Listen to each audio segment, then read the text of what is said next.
சரவண பவ. வேலிருக்க வினை இல்லை, மயிலிருக்க பயமும் இல்லை. நீ உயிராக நேசித்த உறவு ஒன்று உன் வாசல் தேடி வரும். உன் கவலைக்கும் கண்ணீருக்கும் முடிவு வந்துவிட்டது. உன் கண்ணீரை துடைக்க ஷீரடியிலிருந்து நானே வருவேன். நானே உனக்கு துணையாக இருப்பேன். இனி கஷ்டங்கள் அனைத்தும் நீங்கி நலமுடன் வாழ்வாய். இது உன் சாயப்பாவின் சத்திய வாக்கு. அனைத்து உயிரினங்களிலும் நானே வியாபித்து இருக்கின்றேன் என்பதனை தெளிவுபடுத்த இங்கே ஒரு நிகழ்வை நான் உனக்கு சொல்ல நினைக்கின்றேன். ஒரு சமயத்தில் சாஹிப் என்பவரின் மனைவி உணவருந்தும் பொழுது உடம்பெல்லாம் சேற்றுடன் நாய் வந்து பக்கத்தில் நின்றவுடன் அந்த அம்மையார் தன் சோள ரொட்டியை சிறிது நாய்க்கு அளித்தார். அடுத்ததாக பசியால் வாடிய பன்றியும் வந்தது. உடனே பன்றிக்கும் உணவளித்தார். இந்த நிகழ்ச்சி நடந்த பிறகு மதிய நேரத்தில் பகவானை காண சென்றார் அந்த அம்மையார். அப்பொழுது பகவான் மிகுந்த அன்புடன் அம்மையாரிடம், அன்னையே, இன்றைக்கு நீர் உணவளித்தீர். நான் பசியால் பிராணன் போகும் அளவுக்கு வாடினேன். நீரோ எனக்கு உணவளித்தீர் என்று நன்றி கலந்த தோணியில் கூறினார். இதை நீர் எப்போதும் கடைபிடிக்க வேண்டும் என்றும் இதுவே சத்தியமான சேமத்தை அளிக்கும் என பகவான் கூறினார். முதலில் பசியால் வாடுபவர்களுக்கு உணவளித்துவிட்டு பிறகு நீ சாப்பிடு. இதனை வாழ்நாள் முழுவதும் நீ கடைபிடி என்று பகவான் கூறினார்.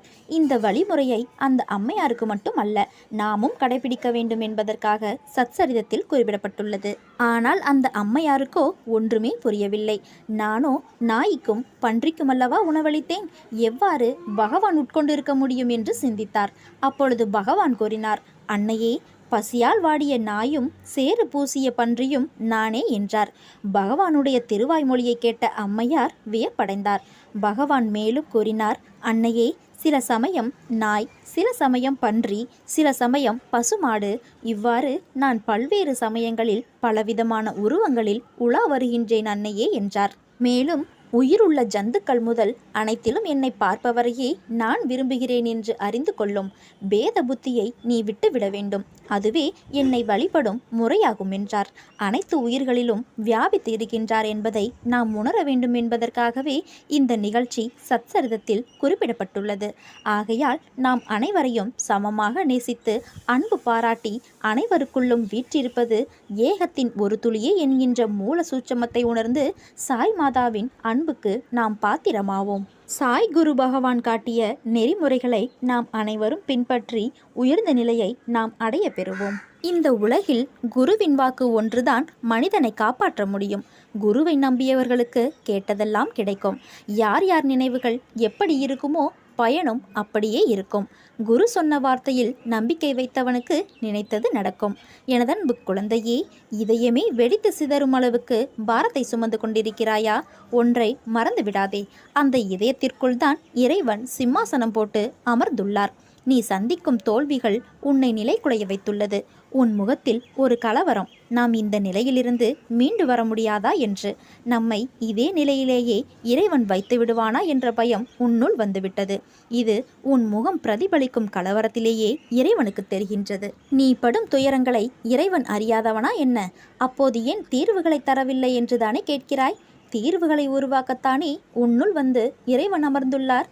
இறைவனை தூற்றுபவர்களுக்கே நன்மைகளை செய்யும் போது இறைவனே கதி என்று சரணாகதி அடைந்திருக்கும் உனக்கு இறைவன் செய்ய மாட்டாரா? ஒரு வினாடியில் தலையெழுத்தை மாற்றும் சக்தி இறைவனுக்கு இருக்கிறது. அந்த வினாடிதான் இன்னும் தீர்மானிக்கப்படாமல் உள்ளது. ஏனெனில் இறைவன் கொடுக்க போகும் தீர்வு நிரந்தரமானது.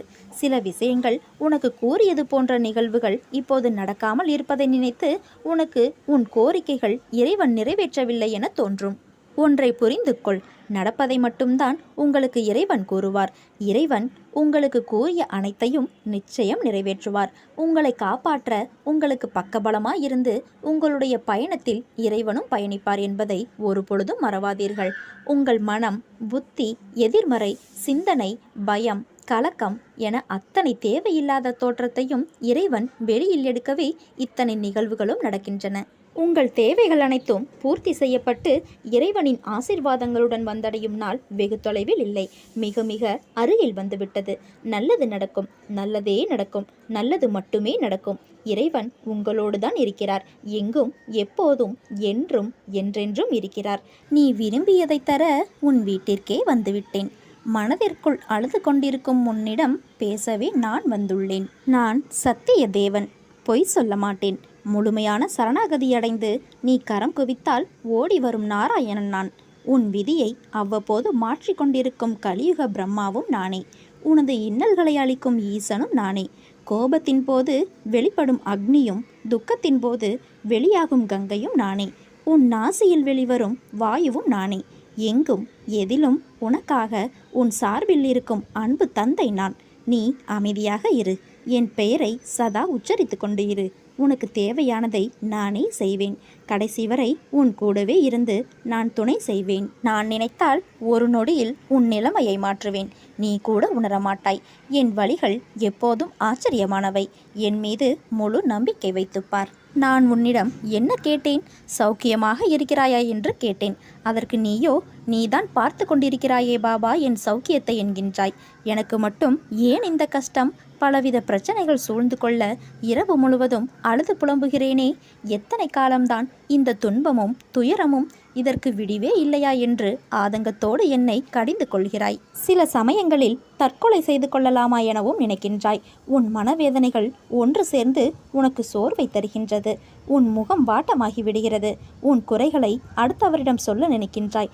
சொல்ல முடியாது தவிக்கின்றாய். சில சமயம் சொல்லியும் புலம்புகின்றாய். உதவிக்கு யாரும் இல்லை, புரிந்து கொள்வார் யாரும் இல்லை என்று ஆதங்கப்படுகிறாய்.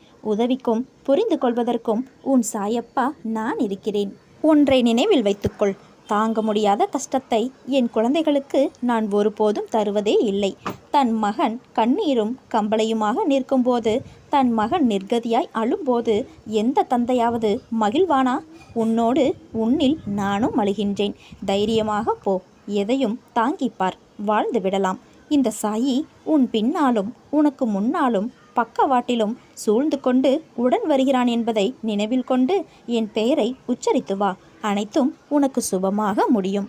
நீ அதிகமாய் கவலைப்பட்டு கொண்டிருக்கும் விஷயத்தில் விரைவில் தீர்வு கிடைக்கப் போகின்றது. உன் வாழ்க்கையில் நீ சிந்திய அத்தனை கண்ணீருக்கும் உன் அப்பா நான் கொடுக்கும் சீதனமாய் உனக்கான எல்லா அம்சங்களும் நிறைந்த எதிர்காலம் காத்து கொண்டிருக்கின்றது. உன்னையும் உன் வாழ்க்கையும் நிறைவுடையதாய் நான் ஆக்குவேன். எல்லாம் கூடிய விரைவில் முடிவரும். அதுவரை உன் சாயப்பாவின் மேல் நம்பிக்கை வைத்து சற்று பொறுமையாக இரு. உனக்கான நற்பலன் நிச்சயம் உன்னை வந்து சேரும். அடுத்தவர்களின் செயல்களை பற்றி நீ சிந்திக்கும்போது, பிறரது செயல்களால் பாதிக்கப்பட்டு நீ கவலைப்பட்டு கண்ணீர் விடும்போதும் எனது மனம் மிகவும் வேதனைப்படுகிறது என்பதை நீ அறிவாயா? எனக்கு நீதான் முக்கியம். ஆகவே பிறரை விட உன்னிடமே நான் வலிய வந்து உன்னோடு நான் இருப்பதை பலமுறை ஊர்ஜிதப்படுத்தி இருக்கின்றேன். ஒருவரை பற்றி நினைக்கும் போது இவர் எதற்கெடுத்தாலும் தான் என்பது போல பேசுகிறார், நடந்து கொள்கிறார், அகந்தையோடு இருக்கிறார். இவரால் என் மனதிற்கு நிம்மதியே இல்லாமல் போய்விட்டது என்ற எண்ணம் உன் மனதில் தோன்றுகிறது. அந்த அளவுக்கு அவர் உனது உணர்வுகளை அடக்கி வாய் சொற்களால் உன்னுடைய மனதை நோக செய்து கொடுமைப்படுத்தி இருக்கின்றார். குழந்தையே, அகந்தை என்றுமே நீடிக்காது. அது ஒரு எல்லையில் முற்று பெறும். அப்போது அனைவரும் வருந்துவர். வாயை திறக்க முடியாதபடி தொண்டையில் நான் கை வைப்பேன். உன் அழுகுரலுக்கு சமமான வருத்தத்தை அவருக்கு நான் தருவேன். அதுவரை பொறுமையோடு சகித்து கொண்டிரு. நான் உன்னோடு தான் இருக்கிறேன். உன்னை சுற்றி இருப்பவர்கள் திடீரென தாழும் போதும் வீழும் போதும் அழும்போதும் அது அவர்கள் கர்மாவினால் வந்தது என்பதை உணர்ந்து அமைதியாக இரு. அதை பார்த்து நீ பயந்து விடாதே.